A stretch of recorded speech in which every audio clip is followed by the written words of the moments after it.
Who are they? Who is that? Who are these people? Who are that? That's Sizzle, his brother-in-law. Oh, shoot. Who's that? All right. What's going on, everybody? Welcome to this episode of the Original Sports Podcast. Mark Maradei and my Barbershop crew. My boys are here tonight. Look, this episode is one that we're going to lay it out there about these overpaid, underachieving pro athletes. Psych, nah, really. Here's what's going down. After we do some spontaneous reaction segment, we're going to get into week 9 of the NFL season a little bit. Look at our picks for our mid-season studs and duds. We'll finish up with our week 10 selections and just where everyone stands with their picks heading into the final half of the season. So, Coach Noob is with me tonight, Rasheen the Dream, and T-Sizz. Man, what's going on? How are you? Ooh, muscles.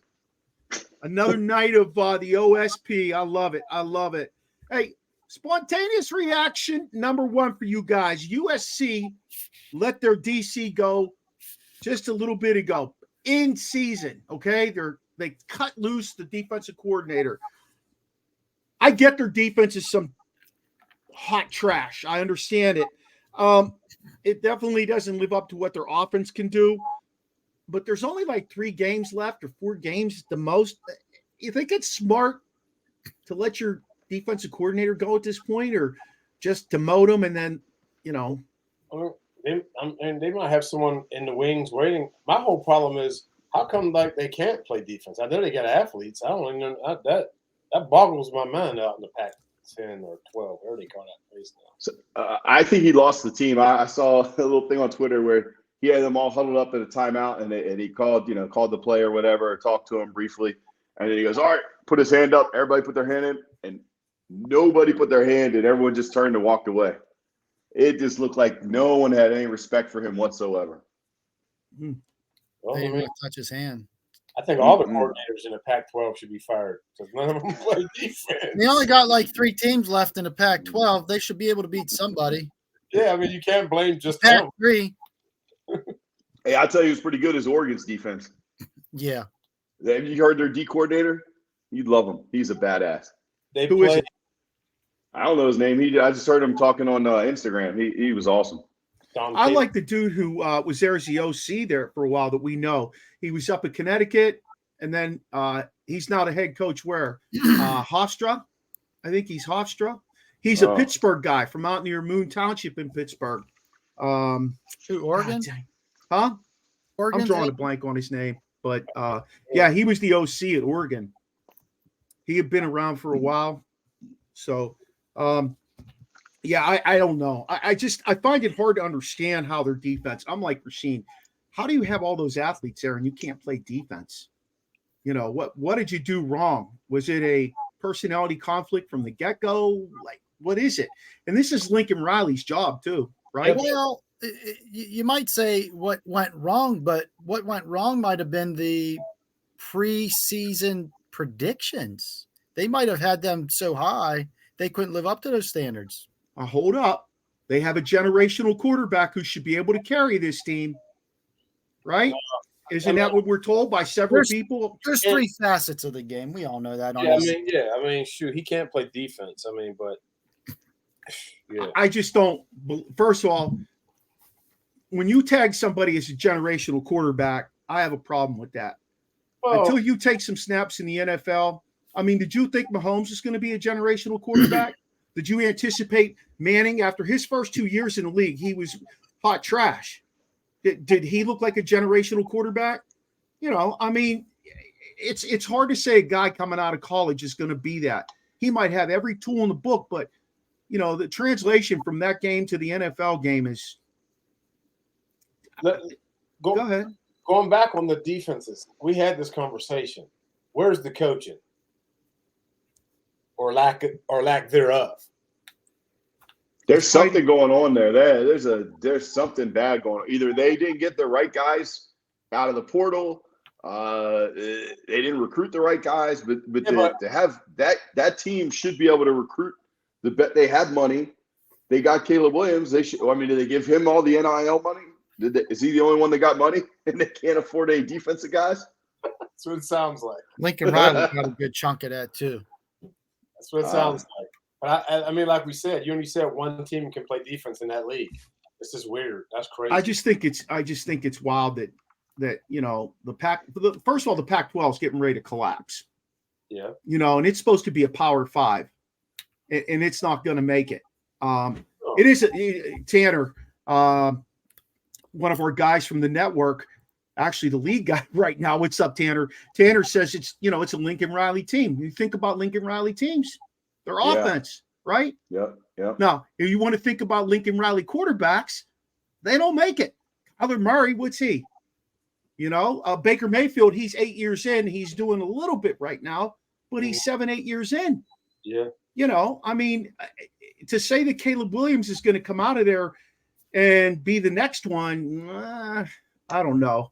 Tanner also said that, they called Mahomes, but I have a problem with saying a kid coming out of college is going to make it at the next level. How many guys have we seen be tagged as a great player and not make it? Yeah, Murray did get his money. That's interesting you say that, because it seems like these guys with expectations don't live up to them as much as the guys that we don't know about. We may know a little bit, but the weight of the world is not on their shoulders like a Murray or like Williams or guys like that. And them coming out, not living up to it, I think is a lot more than those that we don't really That's see. true. Yeah, Marvin Harrison Jr. is going to be a stud. Yeah. Oh my God! Did you see his brother? No. I sent you guys something about his brother today. I sent you a clip, a picture of him and his brother. Marvin Harrison Jr. said that his younger brother, who's I want to say 14, 15 years old now, he's got offers already. He's off the chain. He said. See, Marvin Harrison III. No, his name, I forget what his first name is. Like George Foreman. Yeah. No, but Marvin Harrison, even himself, was like, he's off the chain. My brother's going to be better than what I am, and I'm better than my dad. Ooh. Ooh. But, shots fired. Yep. Hey, the second thing, this is an interesting one. Premier League Lacrosse is going to kick off their third season in the coming months. You guys watch any Premier League Lacrosse? Because they bought out the MLL, the Major League Lacrosse, and are marketing the crap out of lacrosse. These are two local guys from Montgomery Village, the Rabel boys. Cheap to play, physical. It's like playing hockey on grass, to be honest with you. What's it going to take a sport like lacrosse, though, to make that jump up with the big sports? I mean, it's our state sport here in Maryland. Can they make that jump? Will we see that? I think you see a decline in most sports. I don't know if they can. Yeah. I'm not trying to be negative, but right, because I love lacrosse. I wish Reed had it coming up in Pennsylvania. But don't guys get pretty whacked up in that game too? Oh yeah. Yeah. It's very high contact. Like you said, it is like hockey on turf, but you're playing the distance. You're playing the field of a football field, in more, because you're playing to the end line, not just the goal line, the end. So you're playing 120 yards, the width of it. It's full contact. It's intense, but you're not just out there checking everybody at any time.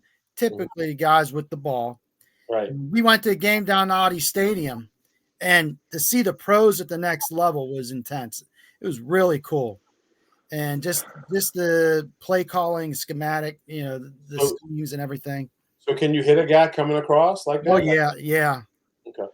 But, I mean, I just think the consumer only has so much time on their hands. The NFL has done such a good job of making it a year-round thing. It is a year-round thing. To keep everyone's attention throughout the year. I mean, it's nonstop. They talk about the draft, the combine, this and that, free agency. They set themselves up for success. They've done a great job. It's nonstop, and they've done a great job. And so if you're someone who consumes football, there's not really room for other sports. The only getting consumed is at the lower levels. I don't know what you call it, pee-wee, but the feeder programs into the high school programs.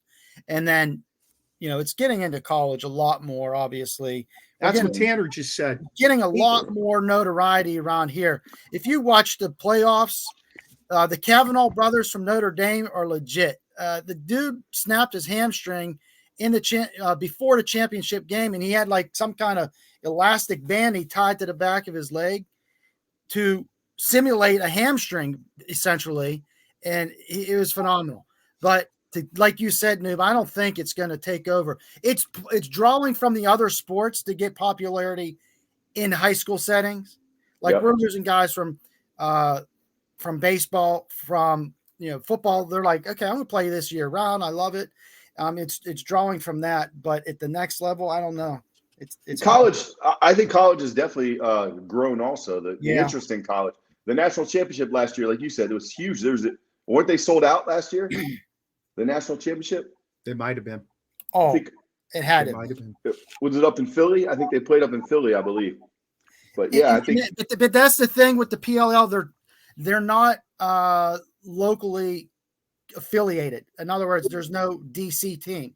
They're trying to get that. That might help because these teams are just like they float around and they'll stop at a city, play a couple games, get some recognition. Hey, come out, get some fanfare, and then they'll go somewhere else. Like I said, we went down to DC Yachty Stadium. Then they might have gone out to Philly. Then they're in Denver, Boston. So they do like an East Coast, West Coast type thing. So they're basically they do want to get a market in the city so that they can have that root and that connection.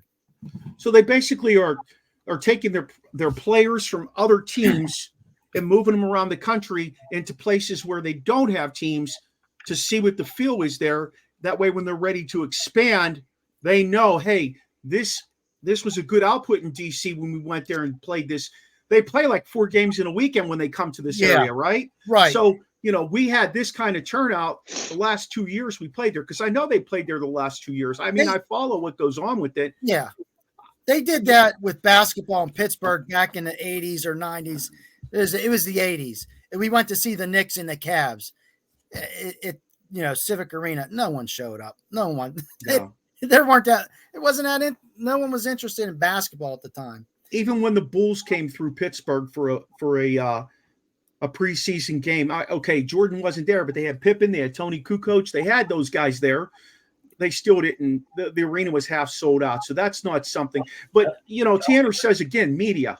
If the media pushes this and they start finding darlings in the sport, it's going to push the sport. You don't think so, Rasheen? You're going to have to give them nicknames and stuff like that because if it's not physical, people don't want to watch it. It is a physical game, though. Oh, it's physical. It's very physical. Well, it might be the third. It might be the third most physical game out there after football and hockey. To be honest with you, I mean, take away wrestling, take away boxing, which is a net. You got to be physical to play that sport. But this is a finesse sport that has a physical element to it, like football and hockey. Are you saying WWE isn't finesse? Shit. Bring back Stone Cold, baby. Because I said so.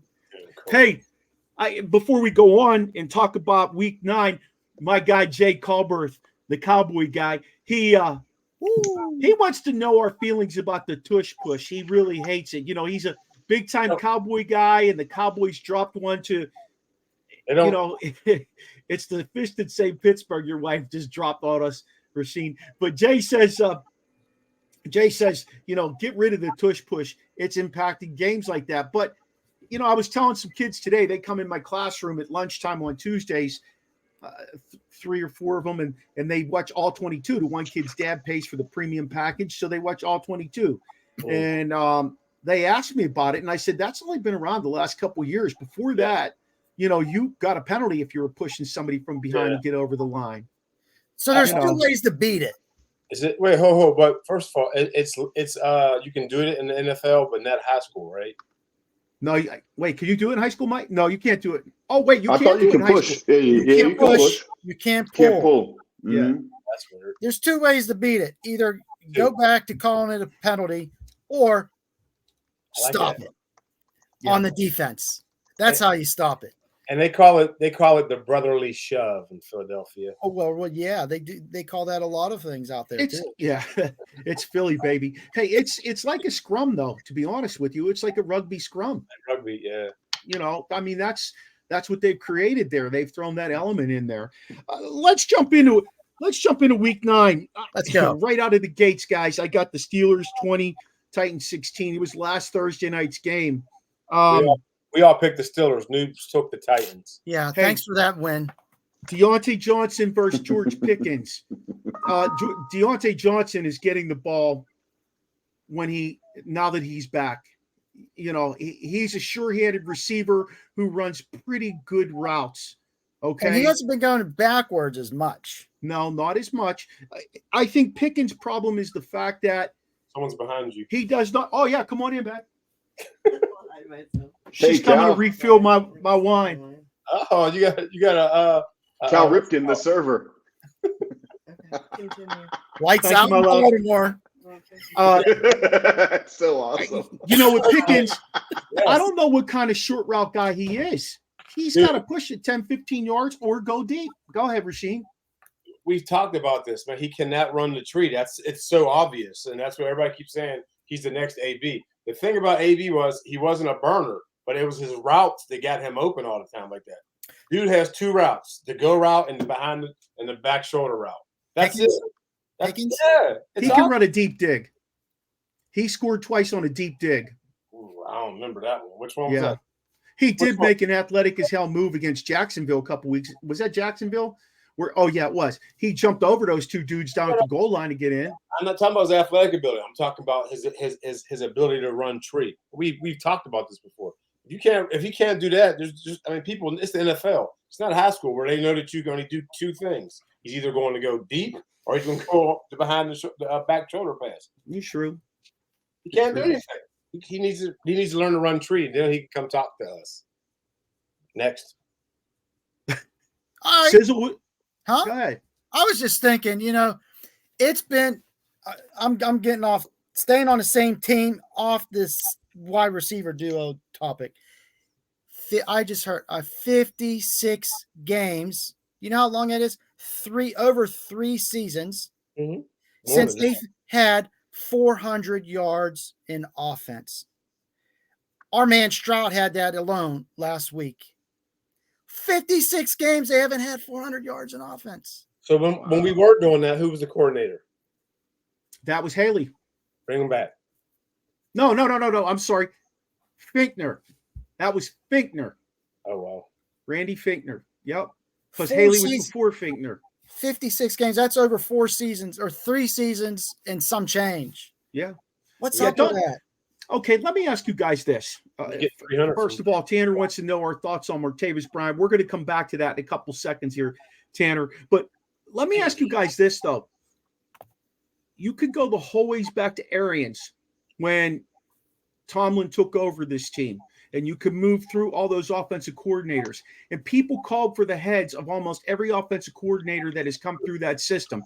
Now, they had to get rid of Arians because Ben was just getting demolished, getting sacked on a regular basis 3-4 times a game. And that's when they brought in Haley, who played the short game, the screens, the quick hitters, all that stuff. I hate those. And so every offensive coordinator since, Arians essentially has been shanghaied by the Steeler Nation, okay? Let's face it, that's who it is. At the end of the day, what's the common theme here? The offense sucks. No. The common theme here. What's the common theme? I know what you're going to say. It's Tomlin. Bad choices. It is. Bad picking, bad choices. Yeah, listen, with Tomlin, he is we're going to play defense. We're going to win with defense. We're going to have ball control. We're not going to turn the ball over. That's what we're going to do. He has the old school mentality, and it shows. And now what's happening is people want to point their finger at Pickett, who he misses passes. I get it. Trust me, I get it. But, the kid has more skill than that, and they're not letting him demonstrate it. They're asking this kid essentially to control the ball, not turn it over, don't make really piss poor throws, and I think in some ways that works on him when he's out in the field and he's like, oh shit, if I short arm this and they pick it off, they're going to be all over my ass. So he might be out throwing these guys, things like that. When you look back at it, and I don't know if people see it from this perspective, but when you look back at it, it's a common theme. Every one of these coordinators under Tomlin had issues, and every one of them was pushed out the door. They're not going to do anything with Canada till the season's over. And guess what's going to happen when the season's over? At the end of the day, they're going to bring in somebody else that's a yes man for Tomlin. And we're still going to be pissed off and sitting here having this same discussion 2 years down the road. Oh, great. Bring back the 80s, man. This sucks. Well, we are 5-3. Well, that's why we're the gunslinger shirt, baby. He threw plenty of interceptions. I think if there's anything you can say about Pickett, he doesn't have a big arm. After watching Will Levis throw in person and watching Pickett, Will Levis has a big freaking He's arm. got a gun, man. That guy. I'm a fan. Arm. That kid's good. He's a big dude. He's a big dude. I don't know what he did in Kentucky to have him drop like that. In fact, his girl dropped him after he got dropped in the draft. But he just has a big arm, and I watched it in person, and I was pretty impressed with that. I don't know. In that first drive by Tennessee, you guys, again, I sat there and watched this. It was so ticky-tack. I know you guys watched it from home. It was so ticky-tack, those penalties they were throwing flags on. They kept their drive moving on stuff that is normally not even called. And it was like the league said to them, don't let this get out of control or anything. I was just going to say that. I feel like that's the league mentality right now. These games are just controlled by the officials with, like you're saying, ticky-tack. But there's so many that can just what are you looking at? And Joe, the fan here, on watching from TV, obviously I'm not there live and in person, but when they slow it down and show it, it's like, whew, I hate to be an official. I was just going to say the pass interference to me is the one that's the most inconsistent, because I'll see a guy get dragged with his jersey and they won't call anything. And there'll be another instance where he barely bumps him, and it's definitely not interference, and they call it. I just don't understand. It just seems to be at certain times that it's called. It is the most inopportune time for a team. Yeah, it's super impactfully. I feel like they're controlling the game through that, and the little holding, they'll do a DB holding call, things like that. You call holding almost any play on offense or defense, I bet. But that PI, I feel like I'd love to see the percentages of where the receiver is more engaging than the D-back, because I feel like the receiver is chucking and pushing, if not the same, even more than the corners, Yeah. I feel like it could go either way, but chances are it's not going against the receiver. No, I'll tell you one thing. As long as they don't lock out, I think they get it. I think the offensive guys will get it as long as they don't push that arm and get that lockout. Yeah. One thing you guys might not have seen on TV that I watched because we were sitting right there was when Hopkins was running a fade route on JPJ, and Hopkins was pushing him the whole way down the field, pushing him. And the ball went over Hopkins' head out of bounds. Yeah. And they called it an incomplete pass. It was clearly, he mugged Porter Jr. He mugged him. And it was clearly, you could tell, it was clearly a pass interference on the offense, and they just blew it off. The guy was standing right, the side judge was standing right freaking there watching it. And I'm like, how can you not call that? Speaking of blowing one off, your friend Tanner with Let's Talk Sports asked about Martavius Bryant. Yeah, I don't want to blow that off. Hey, he got cleared by the NFL. He got reinstated since weed is a non-issue in the NFL now because it's legal in so many places. And he signed today on the practice squad of the Dallas Cowboys at 31 years old. I think he could have been legit, but I think it was more than just weed when he was with the Steelers. There was mental health issues. I don't know. You don't think? I think he just don't love his mom. Huh? I think he just doesn't love his mother. That's mental health. You got to love your mom, number one. Oh, If you can make that kind of money and you could go and tell your mother, hey, you don't have to work another day in your life, but instead you want to get high, yeah, something's wrong with you, my friend. She got to beat his ass. Something's wrong. well, It's my opinion. I mean, for Bryant, he was never going to get a look in Pittsburgh again. That's crazy, man. He was so dynamic. He was, but he's 31. Rasheem, I said so dynamic. Oh, yeah. Could you imagine him and if you would have had that core of Le'Veon Bell, Antonio Brown, and Martavis Bryant, and Heath Miller at tight end? Like, that's a hell of a core. Plus that offensive line the Steelers had then. You know, yeah. I mean, Bryant would have definitely been – he may have taken some of the line – let me put it to you this way. AB may have snapped earlier because Bryant would have probably taken some of that limelight away from him. It'd have been like the Bengals. We'd have had 2 1s, basically. We had 1A and 1B. Yeah. Because he was that good. Hey, did you guys know this? George Pickens is Carl Pickens' son. Carl Pickens, who played for Cincinnati. Yep. Carl, he is Bo Jackson's great nephew. Carl Pickens is Bo Jackson's sister's son. Carl Pickens played at Tennessee, right? Yep. That dude was a freak. Yeah. He was off the chain for Cincinnati. One of my teammates went to JUCO with him and said he watched him high jump 6'4" in jeans when he was walking by the track. He walked by. He goes, "Watch this." And he high jumped 6'4" in jeans. In jeans. With no warm up. Hey, imagine having that God blessing ability. Back then, he had them rock and roll jeans on too. Yeah, oh yeah. He had them Carl Kanai. Yeah. He had them Jordache on. Carl Kanai wasn't out. They was Jordache.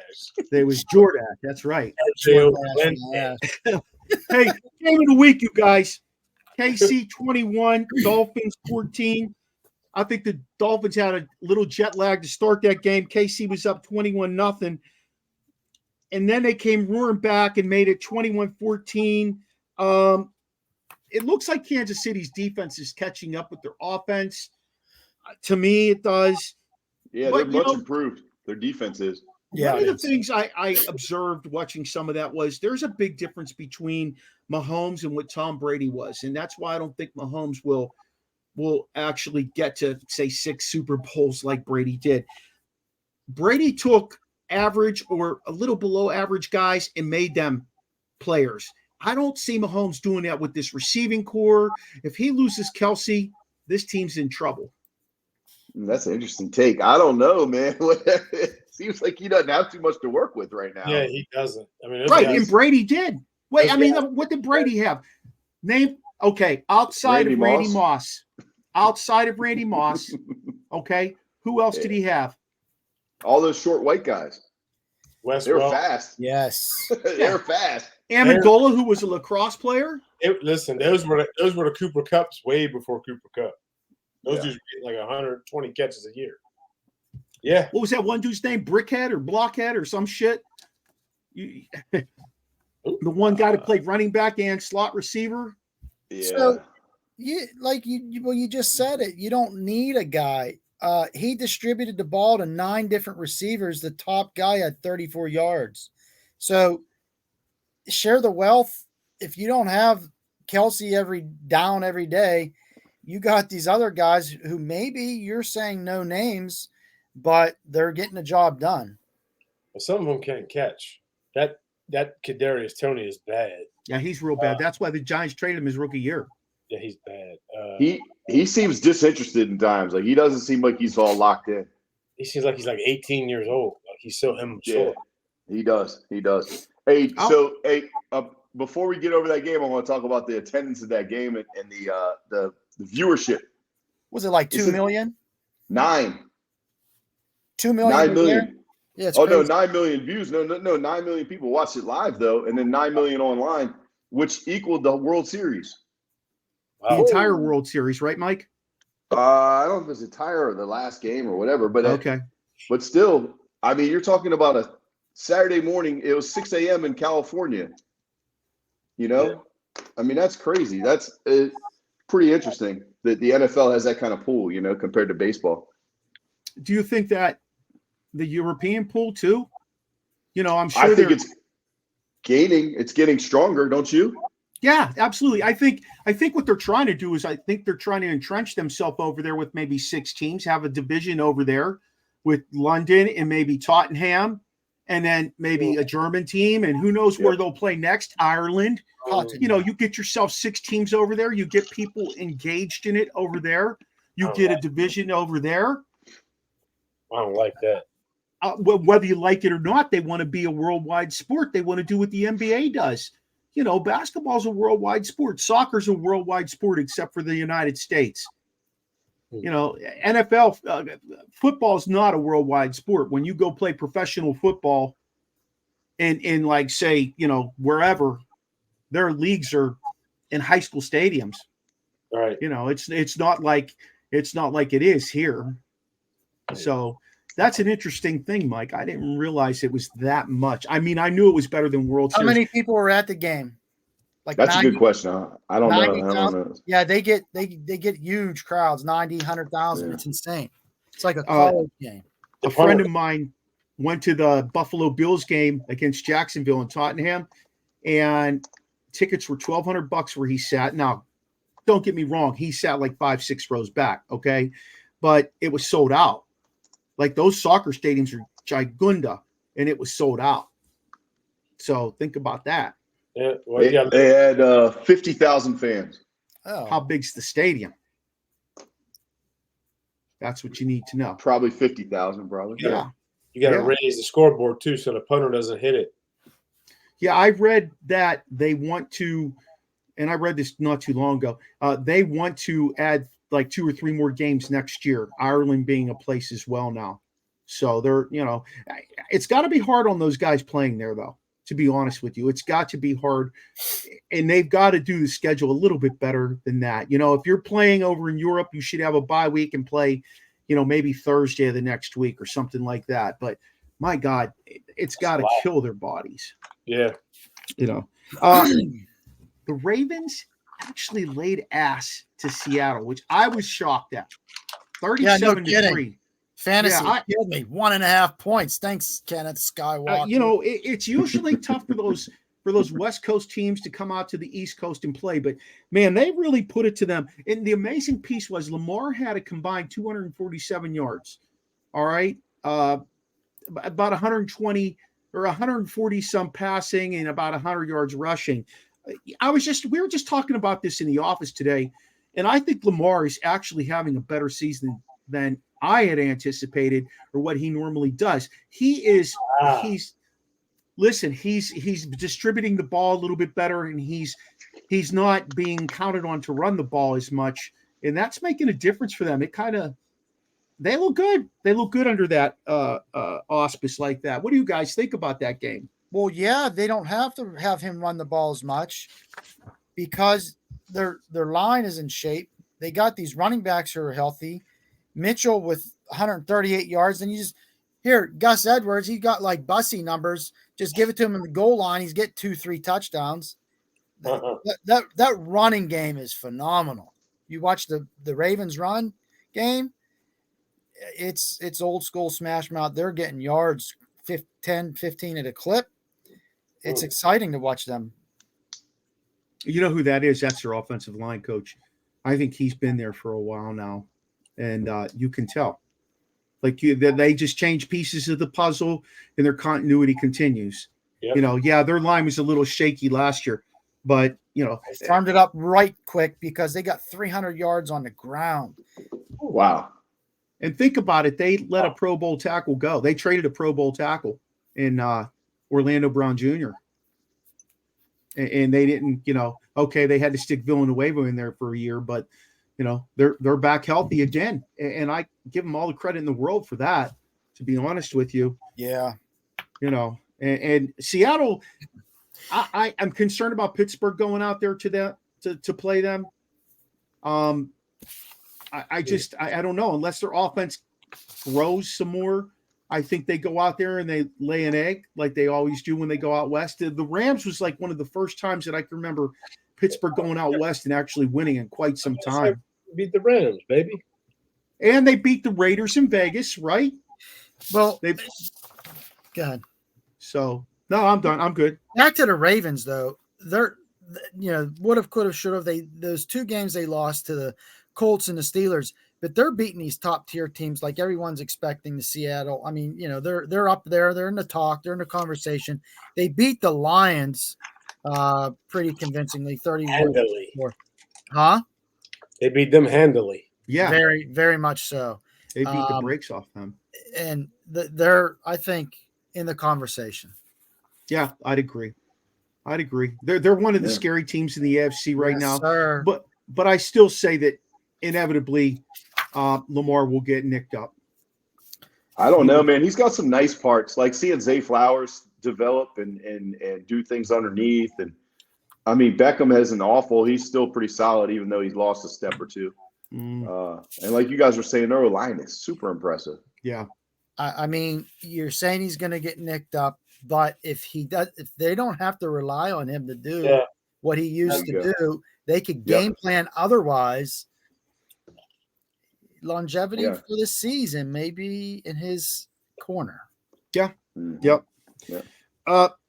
Cowboys and Eagles. Eagles knocked them off 28-23. All I've heard basically from Cowboys fans is about how poor the officiating was. There was some calls missed, no question about it. And I agree with them. I still don't know if the Cowboys are that great. They never really, I don't know. To me, they don't jump off the charts. They just don't. That's me, though. That's my perception on them. They're a 5-3 team. They have the same record as the Pittsburgh Steelers, who are just hot trash in my eyes. And they're not hot trash. Pittsburgh's not hot trash. They got Martavis Bryant now on the practice squad. Mike, I disagree with you. Yeah, Pittsburgh? Yep. I don't know. But it's the one call that I still don't understand.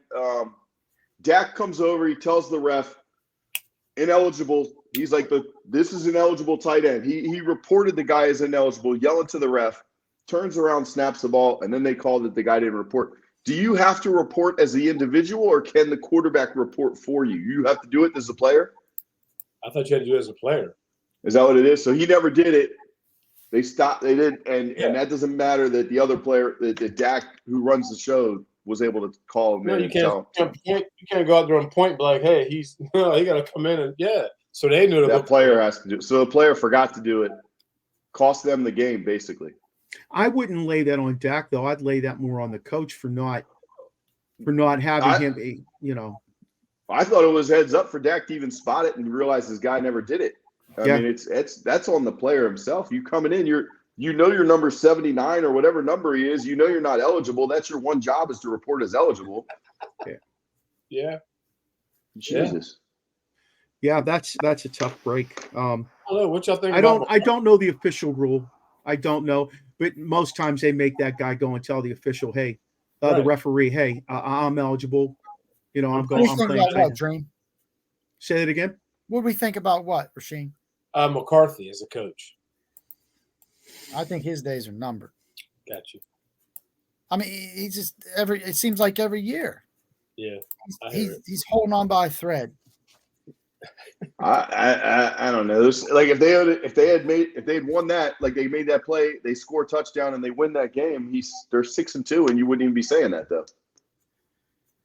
Well, you'd be saying, they just beat the Eagles. That was you know what? Win. You're right. You're right. But the thing is, it's another one of those. The expectations of the world are on his shoulders. He's in Dallas, America's team, and so he has to win. And when he's not, it's like a 5-3 schedule. It looks like a barn burner down there. It looks like a cluster mess. So I think if he doesn't get them to the playoffs and win one, what the heck? He's not doing the job. I'm keeping my opinion to myself about Dallas because I think they're overhyped every year. And I think they put a lot of pressure on them to be this great team. And I think their fans think they're a great team, but I personally don't see the pieces of the puzzle come together for them like they think they are. Well, is it overhyped or is it just, they're overhyped? They're overhyped. I mean, I think if you ask anybody, if your team has had levels of success, you're thinking, hey, we're going to be a good team this year. I mean, every year I'm thinking the Steelers are going to be okay or good because that's what we're used to. But that's what they tell us in the media. No one's going to come into the season unless you're like who? I don't even know who to say like, oh well, we stunk last year, we're going to stink this year too. I mean, that's the media. The media builds that up too. Okay. You know, a lot of that is the media. And I'm not talking social media. I'm talking media in general. You know, that's why the NFL is a year-round league. And let's face it, Dallas makes money. By Dallas being a good team, Dallas makes money. Guess who prospers? Not just Jerry Jones, but the whole league. Right. Yep. You know, that's the bottom line. That's the bottom line. Hey, Bengals, this game blew my mind. All right, Bengals 24, Bills 18. The Bills are on such a freaking roller coaster. They're 5-4, guys. DeMar Hamlin returns to Cincinnati. But I think the real story here is the slow start of the Bills. And Josh Allen's playing off the chain. Diggs, Mike didn't know this. I knew this because I looked it up, Mike. Diggs is leading the league. 70 catches, 840 yards. You know, they really don't have much of a run game, though. Like, James Cook is not getting it done like they want you to believe he was going to get it done. And I'll tell you for a fact, because I have him on my fantasy team, and I stopped playing him because he just doesn't get it done. But is that his fault or is that the O-line's fault? I don't know. I really don't know. Probably the O-line. You know. But how about the Bengals, though? Getting hot. Who they? Hey, weren't they up by 3 touchdowns at some point in this game, weren't they? Yeah. Yeah. Yeah. They were balling. The only thing I don't understand. Smitty says James Cook doesn't get the ball. Doesn't get it enough. Who gets it then? Leonard Fournette? Well, that's going to play yet. I think we're going to find out about Buffalo now that they've got Fournette in the backfield. You know, he can spell James Cook a little bit, and that should make a difference, right? It should. This is the first Bengals game that I've watched this year, and I was surprised at how little they game plan for Jamar Chase. Like, Jamar Chase, okay, go deep and we'll throw it to you. Run a hitch and we'll throw it to you. And that's it. Like, they don't motion him.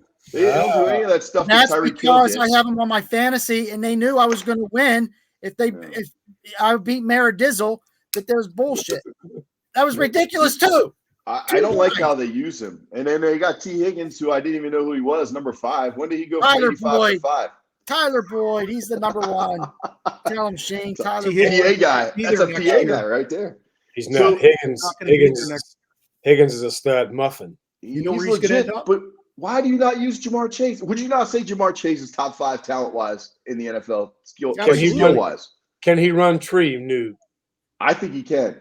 That dude is quick, explosive. He can run a forest. He doesn't need one tree. He got a forest. That guy, yes, he can. Tree is important, man. I'm telling you. I just was very disappointed in they put him at X every single time on the line.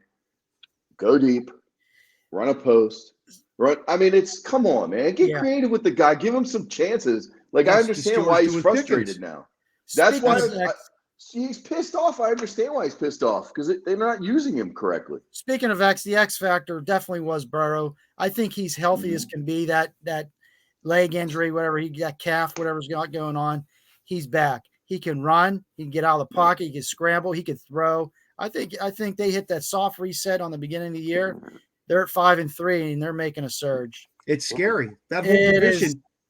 The Ravens are 6-2, and Pittsburgh, Cincinnati, and Cleveland are 5-3. Right now, if the season ended right now, every team in the AFC North is in the playoffs.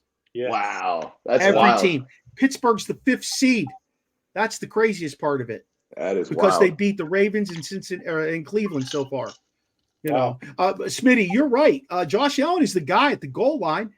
They roll him out and let him run it in or throw it in. He's got his choice. They put him in position to have his choice. That's part of the reason. James Cook is not producing from that perspective. Yeah, I agree. 100%. I'm scared of the Bengals. I am. I could see the Steelers getting swept by them. I could. I think they're easily going to end up number 2. Okay.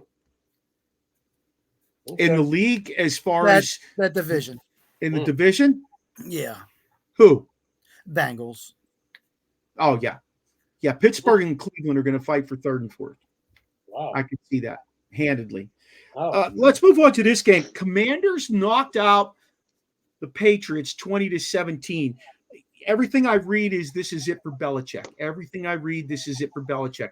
I just read today that they may fire Belichick midseason. I can't imagine Kraft doing that to him. That would be pretty disrespectful after everything he's done for that franchise. Cheated them to, all those Super Bowls. But Cheated them. no, my point being, like, whether he cheated them or not, they still had to play the game and win, right? And at the end of the day, you can't fire that man for that. I mean, he might be a whack job off the field or whatever, but he's a winning football coach. He's been one of the best for the last 20 years that we've watched. He's top shelf guy, and I hate to see them. I hate to see them part ways with him in a nasty way. Well, every good thing must come to an end at some point. And where that end is going to lead him. This might be Rumorville, but I just read it today that he may end up in DC. No. No. That's what I heard. No. You heard it here live. Maradei called it. Exactly, Rasheen. He's a curmudgeon. He was a curmudgeon 10 years ago. 15 years ago, he was a curmudgeon. Noob don't like old people. Noob had a picture taken with him. Tell him your story. I did. I met him at a banquet in Annapolis. Dude looked at me like I had four heads when I wanted to take a picture of him. He was like, "Oh my God, fine." He was trying to get to the massage parlor. I don't know how players relate to him. I don't think they do. I don't think that he relates to the players. I don't like. I would hate to see him. Not having any friends. Once he leaves football, he just goes home to his wife. That's it. And then he probably sits in a fucking room by himself and doesn't bother with her. You guys think he handed out candy on Halloween? With razor blades in it. He put it out on the front porch. Yeah. He said, take one. Take one. Take one. And when that bowl emptied, he didn't stick another bag in there. No, he didn't. Hey, just go down to in the off season. You could just roll down to Annapolis. His mom's in a nursing home down there, and he comes down there to see her. I will say that. Back to another. I don't even want to say has been another guy that's probably on his way out the door. What about Mac Jones? Is he done? He's just horrendous. Yeah, he said. Did you see the numbers I sent you Next. just the other day? I sent you a snapshot of Mac Jones versus Trevor Lawrence, and their numbers are almost identical, and they were both in the same draft. Ironically, it looks really bad, but in essence, they're very close in numbers. The difference is Trevor Lawrence has a better upswing with the coach he has and the players he has around him. Mac Jones doesn't have anybody. Who's he have? I mean, Zeke Elliott is one of his running backs. Okay. His number one receiver until he got hurt was what? Kendrick Bourne. Now he's on the IL. Who's his number one receiver? Can you tell me? Slater. AC Slater? AC? No. What's his name? Slater? Number 13. Yeah. Saved by the bell. That was a good pull. No, but I mean, how can you be down on the guy at this point when there's some trash? Yeah, I guess, it takes the whole team, right? Yeah. So fire them all. Kick them out of New England. Yeah. I mean, I don't know. That's a tough go up there right now. That's a tough go after all those years of winning and having Brady and those people, just banging their drum and throwing it in your face. Now they're gonna be on the downswing. I think one of the things though you got to realize right now is all these old coaches, what they're trying to do just doesn't work anymore. And all these young guys coming in, the system they're running, the connection with the players, the creativity they're bringing to the league, You mean like That's the what's wing working. And if you really want your team to take the next step, you got to go that direction. You know, I mean, we talked about the guy with the Cardinals, and Noob's a big fan of the Cardinals and the things they've done. Give him another year or so. I think they're going to push Murray out the door and go get themselves a young quarterback. And after watching Caleb Williams cry to his mom after they lost that game, he wouldn't be a guy I'm looking at. I'd look more like a Drake May, maybe a Penix. I don't know. Penix It's kind of short. Yeah, he is short. Yeah. Next game. So is Kyler Murray. Vikings yeah. versus Falcons. All right, Vikings and Falcons. Only reason I put this out there, Vikings won this thing at the end of the game, 31-28. And the only reason I put this out there is because Josh Dobbs has been on 5 teams in 1 year. Josh Dobbs got traded. Really? 5 teams in 1 calendar year. Wow. He got traded a week before this game, came in and led that team to a win. Arizona. Wait. What 5 teams? Go. Cleveland, Cardinals, Minnesota. I just read this. I swear I just read this. Cleveland, Cardinals, Minnesota. Come on, guys. You got your computer in front of you. There's only 28 more to choose from. You know, it's not Pittsburgh. It's definitely not the Commanders. Titans. Hold on. Getting there. Hold on. Steelers. All right. Yes. Well, no. Well, he left the Titans in 22. Browns, 23. Cardinals, 23. Vikings, present. Browns. Okay. Cardinals. So he went from the Browns to the Lions, from the Lions to the Titans, Titans to the Browns, Browns to the Cardinals, Cardinals to the Vikings. Yeah. So 5 teams in 1 calendar year, you guys. And he walks into Minnesota and leads them to victory. He's a competitor. He didn't start that game, though. No. Came in. Did you see him on the sidelines practicing the snap count? Yep. I don't know about you guys, but I personally, Terry and Rasheem, maybe not so much Mike thought about this, but I personally, when Pittsburgh was in the offseason last year, I wanted them to bring Dobbs back and go ahead and cut their losses with either Mason Rudolph or Trubisky. And I think that Dobbs would have definitely given Pickett some of what he needed, more so than those 2 guys, because those 2 guys are not winners like a Dobbs is. I think Dobbs is a winner. I do. He may not have a record of a winner, but I just think he gets it. He just gives me the impression he gets it. You see Kevin O'Connell when he was calling the plays, he had to like translate them. Yeah. So they got him right. That's pretty crazy. Go ahead, Ceases. I'm sorry. I didn't mean to cut you off. No, you're good, because that's a perfect what I was going to say. I saw this quote from him about the game. He said, "It's here, kids. This is for you kids. It's like taking AP Spanish and someone tells you have an AP French exam on Sunday and you have to go execute. Someone's going to talk to you in Spanish and then you have to translate it to French." The guy, no, legit. He is a legit rocket scientist. He's a genius. So he could pick up on those, you know, the plays and everything like that. He gets it. He doesn't have that deer in the headlights look like Coach Maradei said, right? Like he doesn't. Some of our backups. He might have alopecia, but he don't have that deer in the headlights look. Right. So you don't know if that's comforting to know. Or not. It's comforting to know. Cool that they were able to communicate though, like that in that short of time. Him and Kevin O'Connell. I don't know if you heard Kevin O'Connell. Did you hear him after the game? His speech he did it after the game. No. So cool, man. He's like reading through this list of guys, and he just, I don't know. When he got to him, it was just cool that he gave him the game ball, and everyone was all excited, cheering for him. It was really, really a cool scene. Just another young coach who gets it.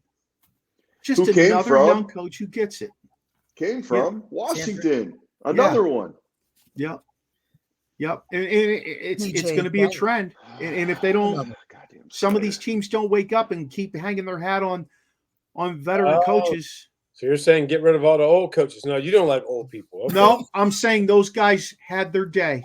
Veterans. I'm saying those guys had their day. I'm saying I think it's how you are at heart, though. There's older guys who are cool as shit. Like you just got to be like a laid back guy that kind of gets it, like, or at least willing to learn and not be a hardcore like dickhead, like Belichick. Mike, you're explaining me. I get it. I understand. Dickhead or what? No doubt. Oh shit. Yeah, no, but you're right. You are right. There are some, like I think Tomlin gets it to a certain extent, but he's so stuck in his ways from 16 years ago, the way they played football to today. He's not willing to make that transition. That's where I am with Tomlin. I think Okay. Standard. Yeah. You know who gets it? What's his name? Down in Kansas City. He gets it. He's an older guy, 65 years old. He gets it. I feel like Pete Carroll gets it also. Him and Pete Carroll. Pete Carroll's 72. He 72. Seems like just a chill dude. He surfs, Yep. What I was going to say with, how we know that what's his name in Kansas City gets it? Because a janitor gave him a play and he ran it. That's cool. You know what I'm saying? Like, that's crazy to me. Sweet, right. I mean, that's getting it. So, hey, let's get into our mid-season Studs and Duds awards. We're going to start with the first one, what I call the Beast. It's the MVP right now in the league. Who you got, Noobs? Just based on what they've done so far this season, I'm taking Tyreek Hill. 69 receptions, 1,076 yards, 8 touchdowns. Pretty goddamn impressive for a receiver. And I know the last couple of games have been a little rough, but that piece of work for half a season is absolutely amazing. Lights out. Sis? He took my offensive guy, so I'm going to give a defensive guy. This guy, they need to call him Hoover because he's been sucking up the middle with 102 tackles, 64 solo, 1.5 sacks, 1 forced fumble. Zaire Franklin from the Colts is a beast. I just said this today. I said there's the top 5 guys in tackles. I was just saying this in the office before we left work. The top 5 guys in tackles, you don't even know their names. They're not even normal names in the NFL. They're not guys you know. They're not guys that were drafted at the top of the draft. They're not guys who are highlighted. They're not the big guy on the team. You don't hear about them. And Zaire's top guy in tackles. Yes, Rasheed, who you got? MVP so far. I'm going with my man CMC, baby. McCaffrey. Yeah. All he does is get in the end zone, man. Yeah. Yeah. Score. Yeah. Or what? I kind of went a little bit down the road, off the chain a little bit with Josh Allen. Now he's 5-4. I get it. But what he's doing for that team and what that team is giving back to him are not equal, in my opinion. He's doing what he has to do. He's got 2 really good tight ends who get the ball a lot. He's got Diggs who has 840 yards on 70 catches. Even Gabriel, what's the hell's his name? Gabriel Wilson. Gabe Wilson. Gabe Davis. Gabe Davis. That's right. Gabe Davis. He had an off-the-chain game with Josh Allen, and Allen runs the ball. I mean, I think he had a great first half to keep them in the hunt. At this point, again, they're 5-4, and they wouldn't have 5 wins if it wasn't for Josh Allen. So, offensive MVP is a little different than MVP of the league. Mike, who you got is offensive MVP? I'm going to stick with the Dolphins. I'm going Tua. Yeah. I what he's done, 19 touchdowns, pretty impressive. And you kind of attribute a lot of that to his coordinator, but he's done a lot this offseason. They talked about all the work he did to combat the concussions. He did a lot of neck work, got a lot stronger. He's built himself up. He's gone out of his way to make sure that he doesn't get hit as often. So he's changed the way he throws the ball, his approach to the game. I say that's pretty impressive. Yep, I'd agree. Where we at? Offensive MVPs? Yeah, who you got? What? It's got to be Showtime. Tyreek Hill, offensive MVP. Go hard, go home, go home, go hard, go hard, go home. Well, we got Tyreek Hill. You feel us, Rick? Not Rasheed Hill. Yeah, I'd have to say I agree with you. Tyreek Hill has been lights out. That's who I had too, to be honest with you. So I'll give you mine right now. Mike gave you the numbers. There's no need for me to give you the numbers. Yep. Who you got, Sheen? Going with Mr. 305, Lamar Jackson. Oh, yeah. Absolutely. Good call. I like that. Yeah, absolutely. He has Big been. trust. He has been. All right, let's jump over to defense. Rasheen, who you got for defensive MVP? Hey, Geno Smith. Ravens. I got to stay with the Ravens, man. Geno Smith, free safety. Interesting. A lot of intercepts going on back there. He's got 6 of them. Numbers don't lie. And you know what? That's Hey, that's what why R. do Kelly they always have a freaking that's good what R. Kelly secondary? said. That's what R. Kelly said. Numbers don't lie. Wrong. I ain't R. touched that, sis. Sorry. All right, sis, let's go. Who Keep you it got, going. T-Sis? What do you want from me? I Defense. want your defensive MVP. I'll give you Who you got? defense. I'm going to go with Micah Parsons. The boy could play. He can. What are his numbers? Do you have his numbers? I'm curious. His phone number? No. But I got Just tackles and stuff. Come on. How many tackles? How many sacks? All that stuff. Oh my. I feel like when I've watched him, he hasn't produced as much recently. Don't watch him. He does great. He's sometimey. I'm starting to get that Chase Young type of feeling. Oh, You've got that Chase Young feeling.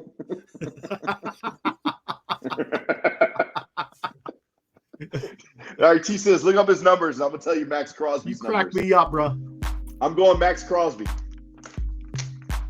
56 tackles, 21 assists, 30 solo tackles, 9.5 sacks, 1 pass defense, and 1 forced fumble. The tattooed one, Max Crosby. Yeah, I'm a little jealous of all his tattoos. I'm not gonna lie to you. Love him. That dude's a beast. He's a beast. I like the music y'all got going today. I don't know about He'll make you his prison bitch if he had you in prison. Hey, He's not getting credit because of where he plays, but he is balling. Hey, Micah's got 31 tackles, 7.5 sacks, forced fumble, forced recovery, 2 pass defense, Meh. 6 stuffed turkeys. Meh. Yeah. Seems like Max has got a beat and he plays on a lesser team. I don't know. I think I'm gonna have to go with the Max. Okay, buy him a cigar, somebody, please, because the Raiders smoke cigars. speaking of cigars, Who you got, Maradei? Here you go, Maradei. I know. He knows who's got. I Bark got rate. Hey, look, I'm gonna go straight up homer, guys. I'm not gonna lie to you. I already know where Red you're TJ Watt. wine. Yes, it is. This is homemade wine that the Maradei's made. It's cherry flavor. Shout out to Joe and Nina for that.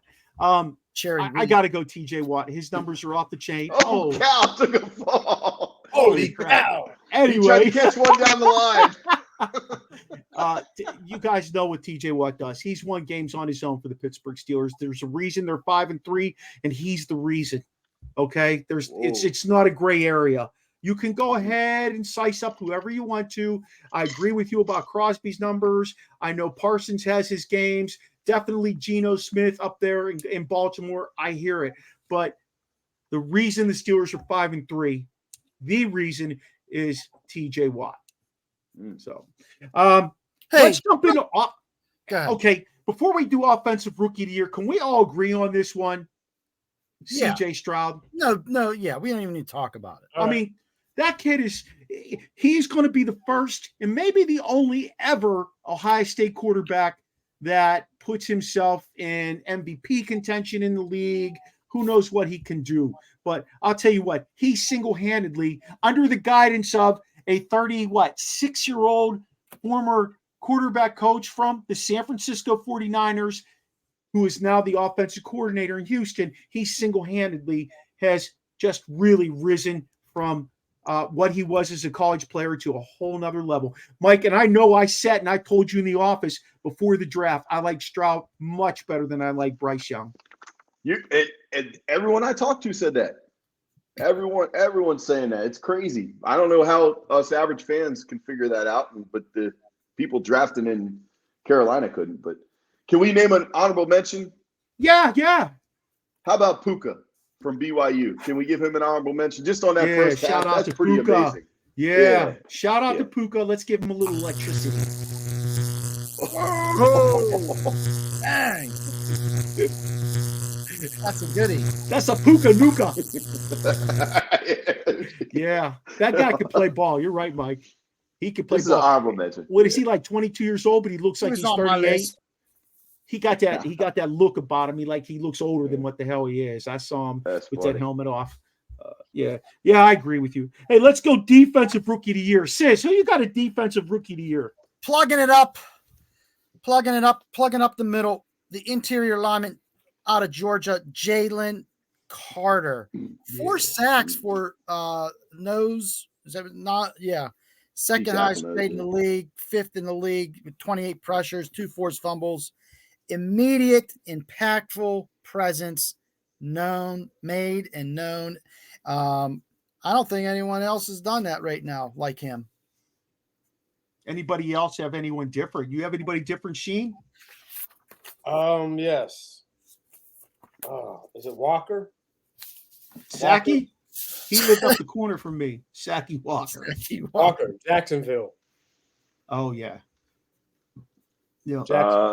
Walker. I took Devin Witherspoon. I was going to say Witherspoon's doing a good job out in Seattle as a corner. Yeah. Yeah, I like it. I just couldn't take Carter because he plays for the Eagles. Yeah, well, makes sense. He's a beast.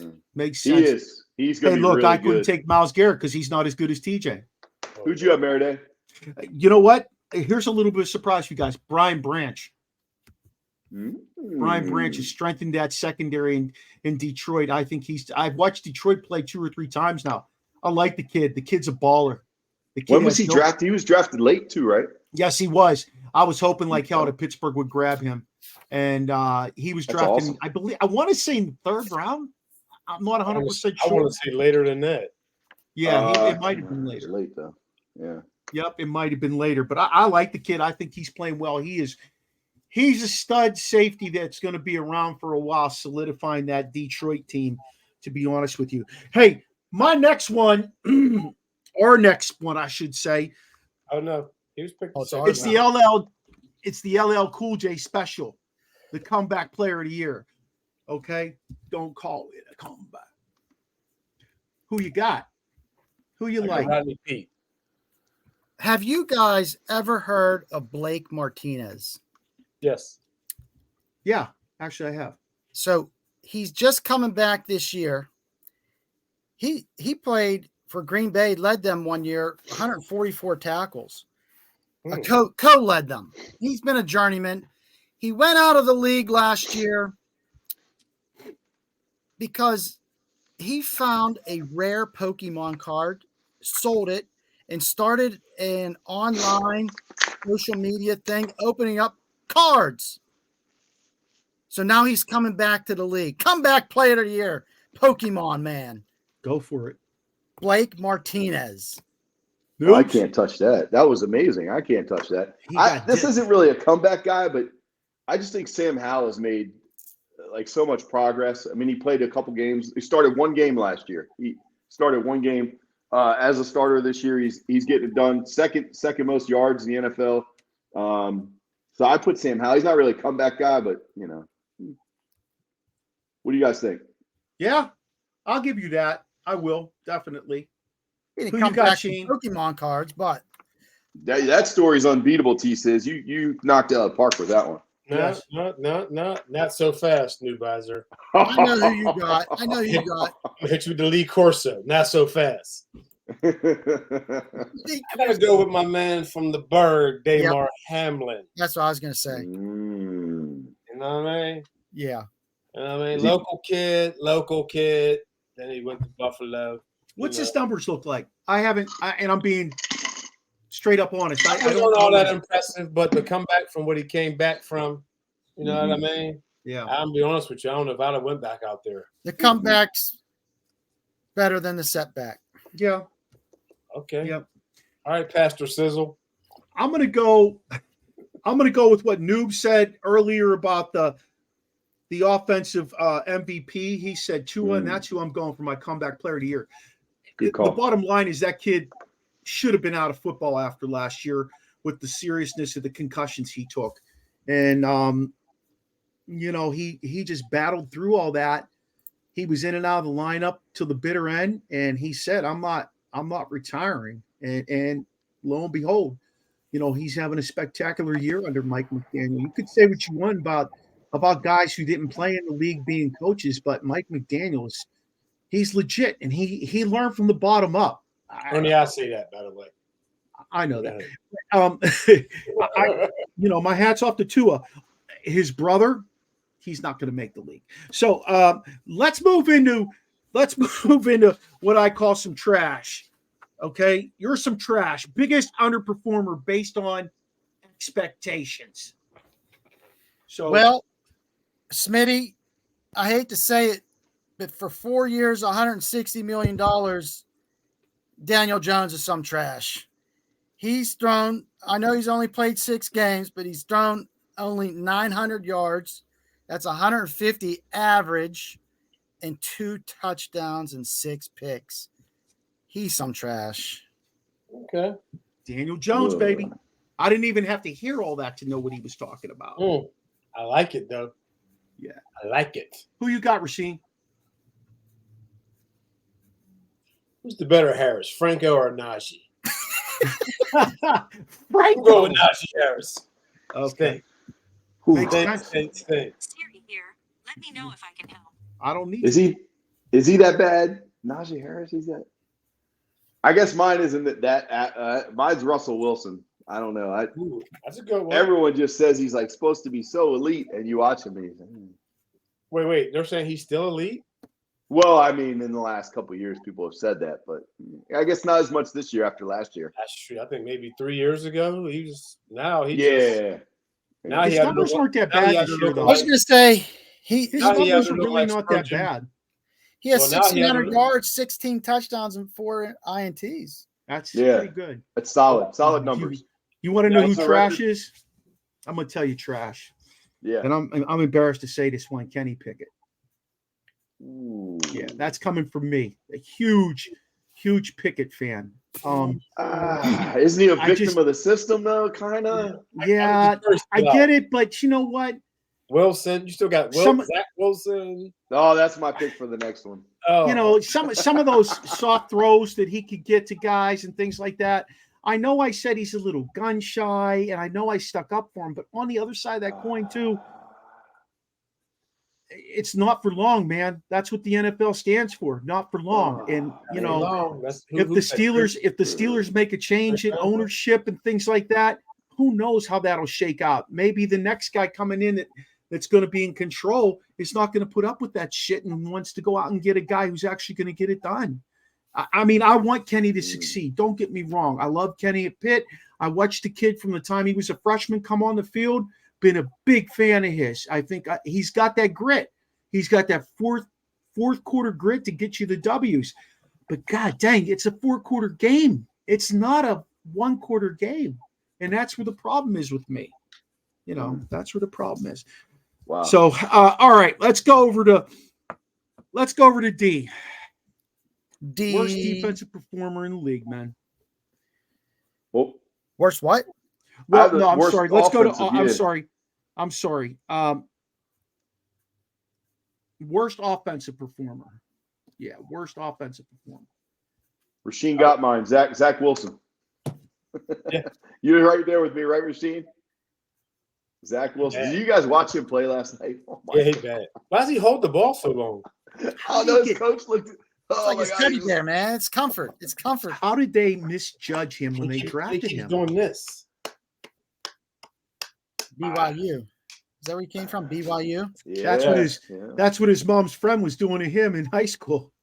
Because he was throwing to Puka. So Puka made him look good. Yeah, he sucks, and so does this. This is a coach's quote. We couldn't run it. We couldn't throw it. We couldn't protect it. A lot of things need to get cleared up. No shit. Who do you think said that? Robert Saleh. Well, pretty close. It was Coach Jonathan Gannon from the Arizona Cardinals. Whenever they had 99 total yards. They let Dobbs walk. 99 total yards. The quarterback threw for 58 yards, and they only had 21 rushing. Clayton Tune. I mean, I know the guy. Cartoon. Clayton Tune. Yeah, Cartoon. He's only been there for probably about a minute, but Hey, when you're in a Steelers system, next man up, right? You're in there. Yeah. Are they Standard tanking is on the standard. purpose? Not for Are long. they tanking on purpose? Is that a Yeah. I Yeah, don't because think they want to need. move on. Although they said, I read today, they said Kyler Murray getting all the reps with first team, but I don't think that's because they want to keep him. I think they want to showcase him. You know, I think they'll pull the plug on him before they let him win some games, which he's not going to anyway. It's Kyler Murray. You know, we all thought the same thing when he was drafted, but my guy was OBJ.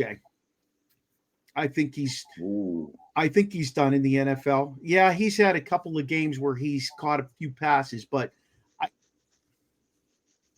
he's always pissed off too because he's not getting the ball more. It gets spread around now. I just don't see the same guy after blowing out his knee and everything. I don't. Yeah, he gets a couple. Watching him play, I took it a different way though. I saw him being pissed off. I agree, but I think he's pissed off at the situation. He's pissed off that he's not able to perform the way he was able to perform. Hence why that's the way I took it. Hence why I said it's a wrap. No, that's a good call. You know, honestly, what is it? 3-4 years he had 3 or 4 good years, and that's really been it for that guy. It's not like we're talking about a future Hall of Famer. It's not like we're talking about, you know, Justin Jefferson sitting out a year and coming back and you know, doing his thing. We're talking about OBJ. He was made on a one-handed catch. That's how OBJ was made. And you can leave it at that. Bottom line. And his hair. His hair is pretty nice. I'll give you the worst D guy that I see this year. Okay. I called him the boss. You make Bosworth look like a Hall of Famer guy. And it's Patrick Peterson to me. Corner for the Steelers. He's playing way below what they expected. Way below.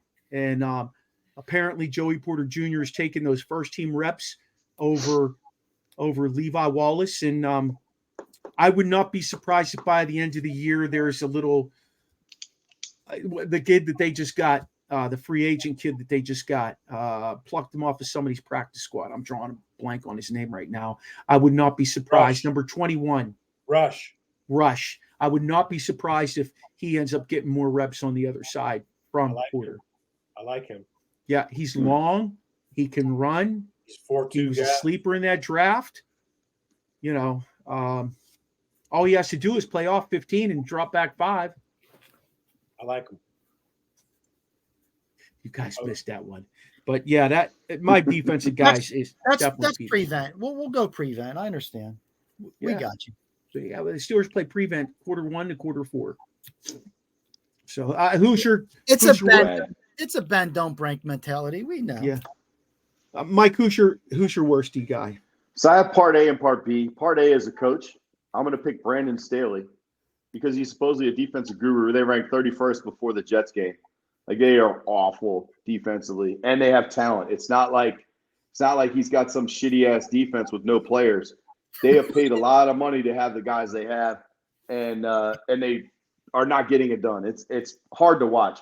But anyway, they picked it up against the Jets. Zach Wilson, great job shutting him down. Man, that was impressive. Jesus. I think Alabama could shut him down. Trayvon Walker is my player from Jacksonville. He was drafted number 1 overall. Yeah, number 1 overall. His PFF rating is 59. And PFF obviously could be a little skewed or whatever. We talked about that kind of texting. But he really doesn't have much going on right now. He's not very impressive for being drafted number 1. Right answer, Mike. Right answer. Russ Shizzle. Mine is easy. Terrell Edmonds. So you know he got traded from the Eagles to Titans. The night before he played for the Eagles, he got beat by Hill bad. They sent him to the Titans, then we beat up on him. He's just bad, man. I don't even know how he's still in the NFL. I guess because he knows systems. He's good at systems. I don't know. But he's bad. I'm going with Terrell Edmonds. Okay. He's the worst of the Edmonds. He's worse than his dad. His dad was decent, but his brother's pretty good. But yeah, Farrell. Farrell Edmonds. Yes, tight end. What about the running back Edmonds? Yeah. What about the other Edmonds? That was their brother too. There was 3 of them. There's Oh, yeah. yikes. I didn't know that. The running back for the Steelers. He was part of the brother crew. Steelers were. He's the worst. He's the Brotherly worst. love. His dad was legit for Maryland, though, tight end. He was Farrell really Edmonds. Good. Boomer Oh, yeah. Esiason throwing to Farrell Edmonds. Yep. Yep. Oh, wow. Neil O'Donnell, Farrell Edmonds. Ugh, don't say that name. Oh, Sis, who you got? Neil O'Donnell. Oh, Jesus. Who do I got? Yeah. I don't know. There's so many good guys, so many bad guys. I just pick. It's hard to say right now. Pick a guy on the Commanders. They're giving up 245 points. Sorry, noob. They're giving up. Yeah, they traded that guy. They're giving up the most. They traded him to points. San Francisco. 245 points. I think it's going to take the Steelers 6 years to score that many, but the Commanders gave many up in 9 games. That's a lot. That is. I would shit, again. BB Part A would be Jack Del Rio. That was on him, not the players. Yeah. Hey, That's a my scheme scary thing. team right now. These are the last 2, you guys. My scary team right now is definitely the Bengals. Yes. Yeah. They're on the Mhm. rise. I think that's everyone. Yep, they're on the rise. And my team that is destined to get the number 1 pick, in my opinion, is the Cardinals.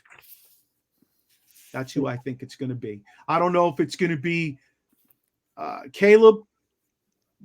I don't know if it's going to be Drake May. I don't know who it's going to be, but I could see the Cardinals drafting a quarterback. Hopefully they do better this time. And I don't think that's where they're headed.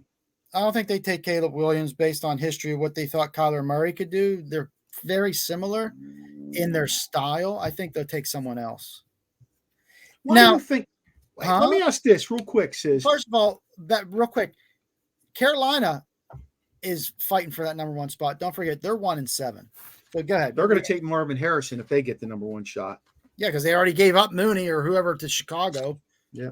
Let's Or draft maybe another they'll take top- another quarterback because we TJ know Bryce Moore. Young is not it. Yeah, or more. Sorry. Let's draft Mhm. another number 1 wide receiver and trade him somewhere else.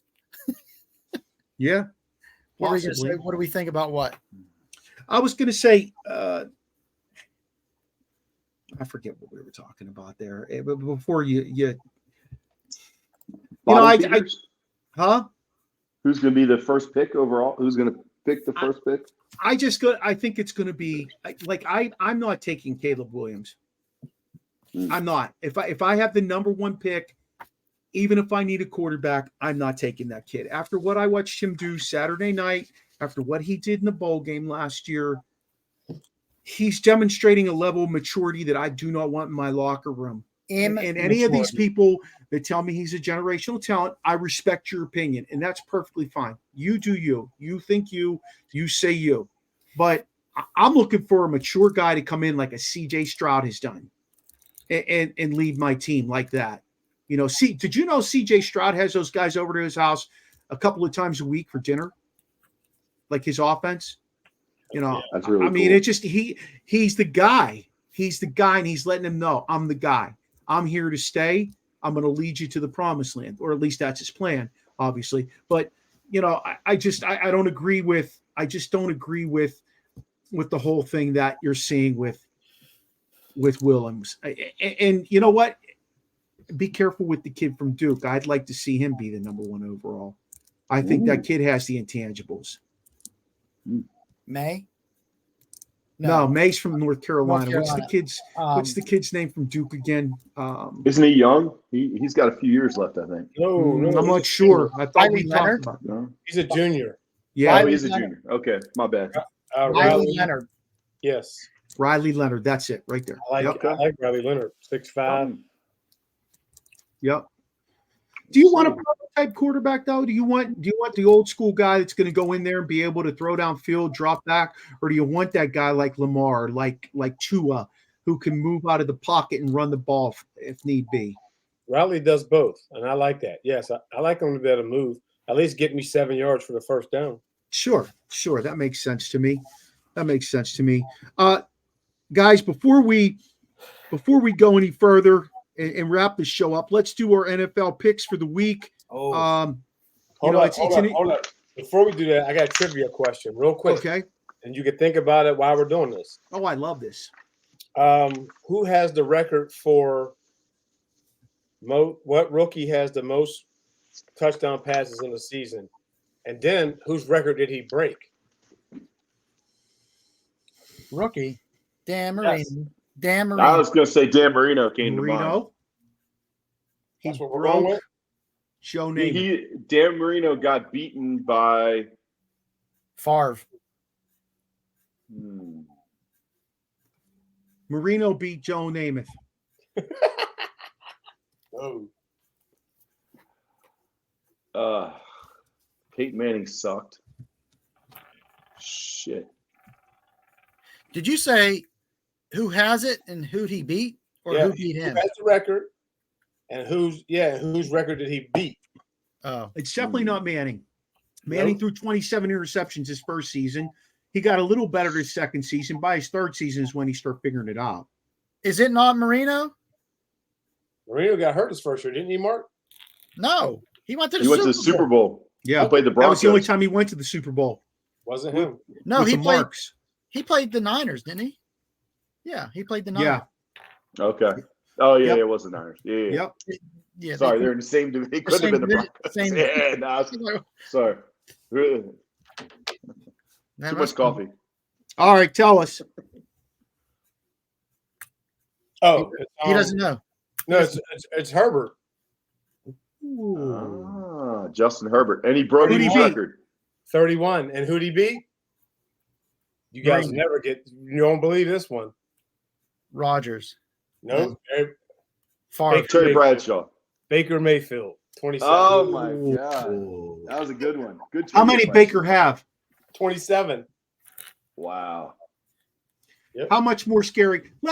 Before I get into our NFL picks, how much more scary would Cleveland be today with Baker at quarterback? If they'd have stuck with the kid and let him play quarterback and let him And they'd learn. have more cap money. Shit ton more. Yeah. How much more scary would they be with Baker? Like they might be better than Cincinnati, to be honest with you, because Cleveland definitely has a better defense than Cincinnati. We've definitely had this conversation. I never understood the love of Watson. Never did.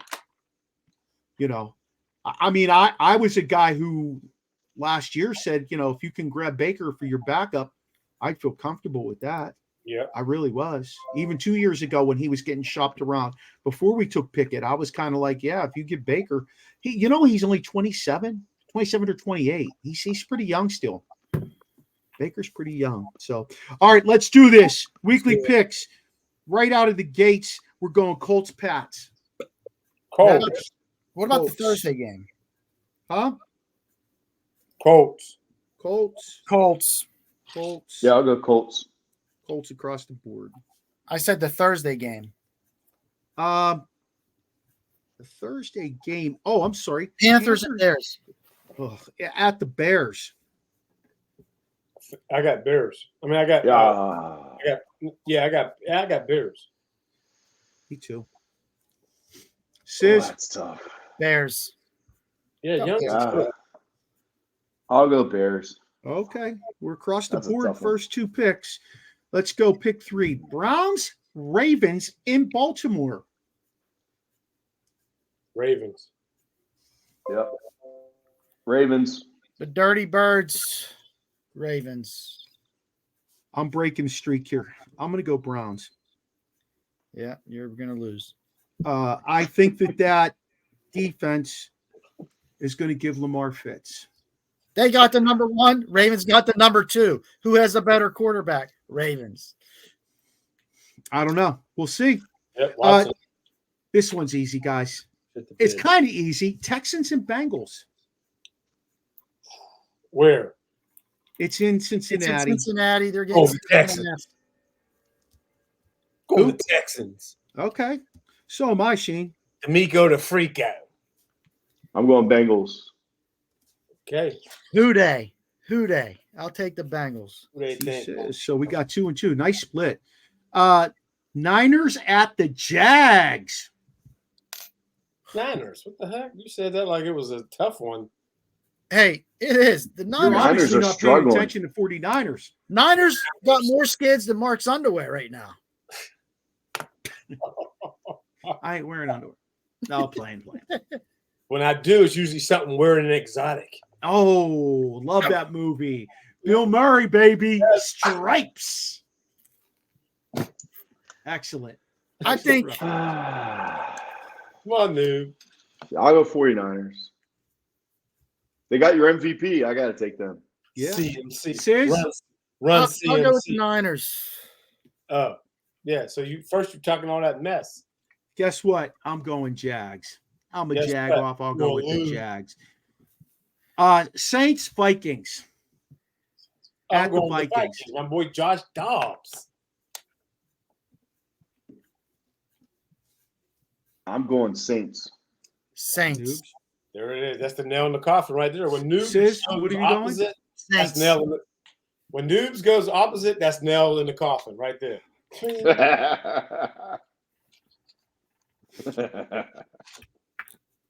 I'm going to go Vikings too. I just think them playing at home, he's going to get after it.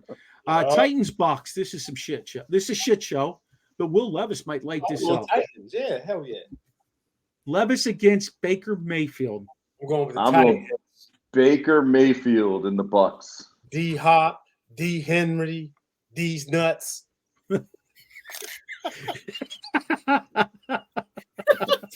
It's getting delayed. I'll go with the Titans. Okay. Yeah. All right. Noobs, you're on an island there, baby. You're on That's an all island. good. Hey. I like that. The last 1 o'clock game. The worst 5-3 team you've ever seen, the Pittsburgh Steelers versus Green Bay in Pittsburgh. Oh, we're going with it. Go ahead. We're going to let Noobs go first so we can go opposite. No, go. I'll pick your Steelers. Let's take the Steelers. All right, I'm going with Green Bay. I'm going with the Steelers. You jinxed us. No, I'm going Steelers too. I'm going Steelers, Mark. Okay. Ain't no love. I took Steelers too, boys. Ain't That no was a love. clean sweep. Even Hey, though the you're first wearing a Green Bay shirt. Hey, this used to be a good game, this first 4 o'clock game. Giants at the Cowboys. Cowboys. It's going to be a real good Oh, one. yeah. Cowboys. Daniel Yeah, Jones. Cowboys across the board. They're Danny favored by 16.5. Oh, Hey. my God. Commanders at the Seahawks. This is interesting. Commanders 4-5, the Hawks 5-3. Commanders, baby. Commanders, they got solid D. Geno Smith, he got that money and he's sad. I'm going to go with the Seahawks.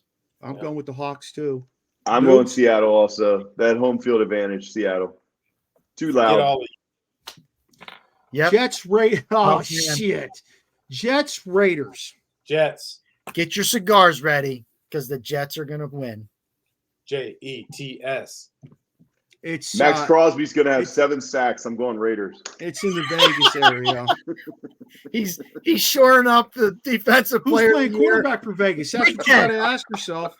Week 10, he's shoring up. He's getting another tattoo. It's going to say Steelers suck. Last game of the week because you got the Dolphins, Rams, Chiefs, and Eagles on the bye. Last game of the week, Broncos at the Bills. The Dolphins are on a bye again? Yep. Eat my sugar. That's my QB. Oh, man. Did you say? I'm sorry, Mark. Who? Denver at the Bills. Denver at Buffalo. Oh, Buffalo. Come on, New Basil. Quit acting all. What's the spread on this? 7.5. This Does it might be matter? one of those ones where they throw those extra flags. You okay? I'll Yeah. pick the Bills. Russell Wilson will be eating them because the Bills I know, are right? winning. Says, Bills. Watch. All right. It's going to be upset city. yeah, interesting week, guys. Not a lot of picks similar here. A lot of picks similar. I can't wait to go through it. Hey, tell them how they can find you guys. Let's start with the dream up there. The dream ain't hard to find. Rasheen Hill, Facebook. There it is. You just keep, Sis, how we find you? keep the dream alive at one young Terry on the X and Instagram. Excellent. Noobs. Right there. Coach Noob. At Coach Noob. X and IG. There you go. Hey, connect with us here on the Original Sports Podcast with Mark Maradei. Check out our podpage.com. Original Sports Podcast with Mark Maradei has all our episodes, and we're going to have some pictures up there soon because we got some things coming up, you guys. Like our Facebook page. Check us out on Twitter, Instagram, Snapchat, TikTok, and even subscribe to us on YouTube, you guys. It's either Original Sports Podcast or OSP with MM. Feel free to let us know if you have comments, questions, even a suggestion for somebody who wants to be a guest. Email us at originalsportspodcast@gmail.com. Shout out to Shawn Antkowiak for doing our voice intro, Chuck Hodgson for doing our music, my wife for taking care of the webpage. And the wine. And for supplying the red wine. Big shout out to my wife, the homemade wine, and she came Oh, through with 2 glasses. Oh, we gotta say happy birthday to Zoe Newbizer too. Oh, thanks, big shout out to the Zoe. How old? 17. 17. Man. She's getting up there. Oh my god. Keep her away from Max. He's already got like 4 girls. Yeah, no shit. Holy crap. Hey, next week we're going to be live on location, and we have a special show coming up next Thursday, you guys.